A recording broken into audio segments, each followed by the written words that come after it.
हरे कृष्णा।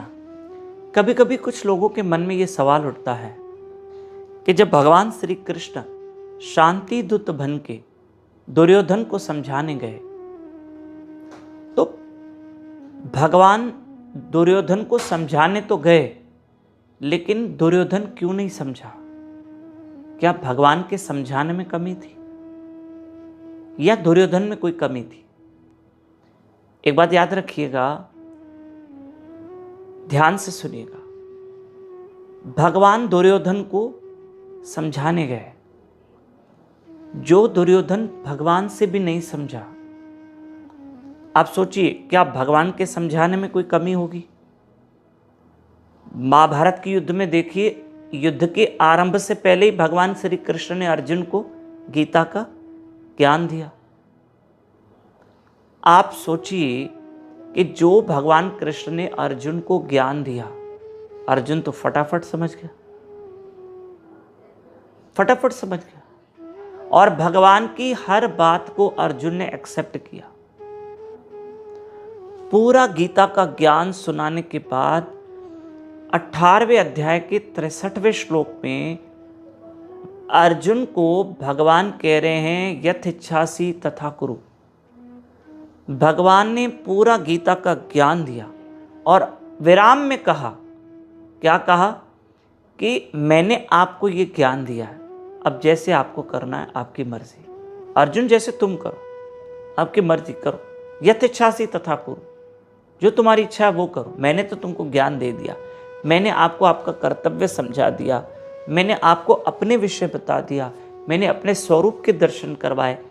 अब जैसे आपको अच्छा लगे वैसे करो। तो अर्जुन ने कहा, नहीं प्रभु, आपने जो मुझे कहा है मैं वैसे ही करूंगा, मैं आपके शरणागत हूं, आप जैसे आज्ञा करो। एक थोड़ी देर का जो गीता का ज्ञान चला, अर्जुन फटाफट समझ गया। और भगवान ने जब दुर्योधन को समझाया तो वो क्यों नहीं समझा? क्योंकि कमी भगवान के शब्दों में नहीं थी, कमी भगवान के तरफ से नहीं थी, कमी दुर्योधन के तरफ से थी। आपको एक बात बताए, अहंकार इंसान को बहरा बना देता है, फिर वो किसी की नहीं सुनता। ये याद रखना। आप समझ रहे हैं ना? इस बात को समझिएगा कि अहंकार इंसान को बहरा बना देता है। और दुर्योधन उस वक्त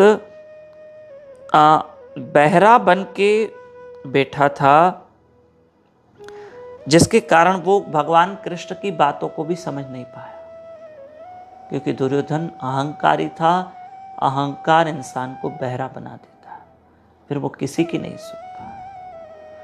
अब दुर्योधन कृष्ण की नहीं सुनता है, लेकिन बाद में उसी दुर्योधन को मार पड़ी। काश ये दुर्योधन भगवान की सुन लेता। आज भी भगवान हमें समझाते, सत्संग के माध्यम से, संत महापुरुषों के माध्यम से। वो ईश्वरी तो समझा रहा है, लेकिन अगर हम नहीं समझते हैं ना, फिर समय समझाता है। इसलिए कि इससे पहले कि हमको समय समझाए, हम सत्संग, महात्माएं, महापुरुषों की वाणी सुनकर हम समझ जाएं और बदल जाएं तो अच्छा है, परिवर्तन आ जाए तो अच्छा है। ये विषय आगे फॉरवर्ड करना, नए भक्त हमारे साथ जुड़ सकते हैं। हमारे साथ जुड़िए व्हाट्सएप के माध्यम से 7066728666। इसी नंबर पे व्हाट्सएप पे अपना और अपने शहर का नाम लिख कर भेजिए और हमारे साथ जुड़िए। हमारे साथ YouTube channel Damodar Das, YouTube channel Shri Madhusudan बापूजी, इससे ज़रूर आप सब्सक्राइब कीजिए। खूब भजन कीजिए। हरे कृष्ण कृष्ण कृष्ण हरे हरे, हरे राम राम राम हरे हरे।